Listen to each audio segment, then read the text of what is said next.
Hi, welcome to the ProBalance PT podcast. My name is Ada Wells. I'm a physical therapist and certified Pilates teacher. And what I would like to talk to you about today is a very important subject that does not get talked about enough within the fitness world and even by doctors. And this is the issue of low bone density. So osteoporosis or osteopenia are the terms that are used to describe this. Now that's not the same as osteoarthritis, which is a wear and tear of the joints.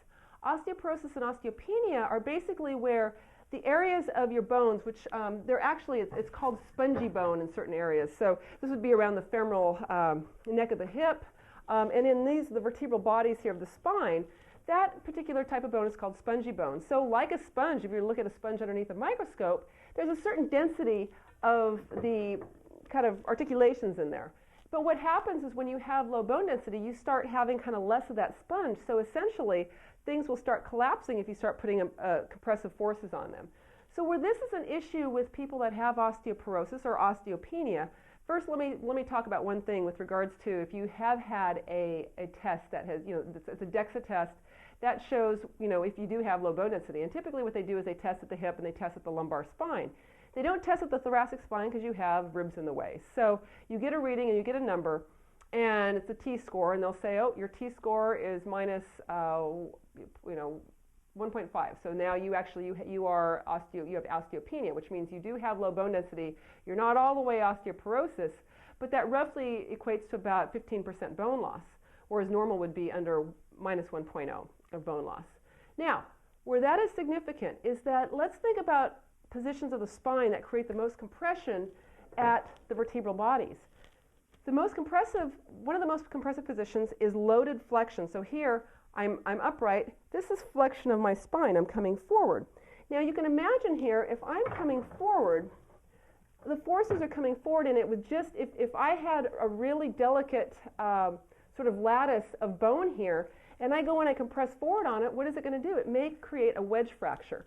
And this was confirmed in a study, really landmark study back in the 80s, where they looked at a group of people that did exercises that had low bone density. There was a group that did flexion-based exercises, a group that did extension-based exercises, and a group that basically kind of did both, and a group that did nothing. And what they found were that those who did, like the crunches, child's pose, they did, a lot of things where you were actually in a flexed position, which actually, if you think about some of the Pilates mat work in a traditional classical sense, is in flexion. So that's why it's very important to modify. But anyways, what they found was that the amount, it was crazy. I think 89% of the participants who actually did the flexion exercises ended up with a later compression fracture, compared to those who did extension-based exercises where you're leaning back.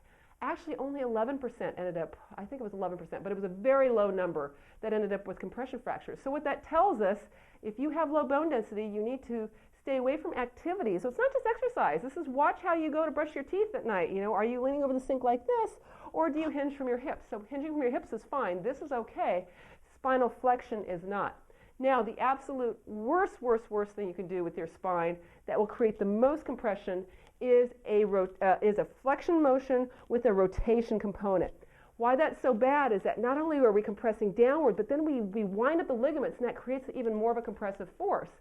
So once again, when you're loading the dishwasher or loading the washing machine clothes into the dryer, if you're doing this sort of bending and rotating motion, that could really put you at risk for a compression fracture. So when you see those people and they're walking around, and the compression fractures are essentially, here's your vertebral body, it's this nice square vertebral body, but what happens is that when you start getting the compression fractures, it starts looking like a wedge. So pretty soon you can imagine those wedges, this is a little bit more of a triangle, but those wedges start doing more of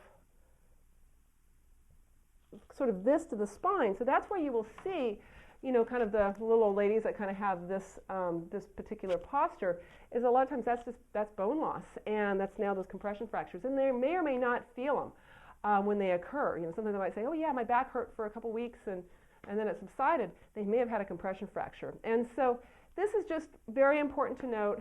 If you do have low bone density and you're coming into a new Pilates class, always tell your instructor, your yoga, whether it's yoga or Pilates, say, I do have low bone density. If they look at you and say, so what?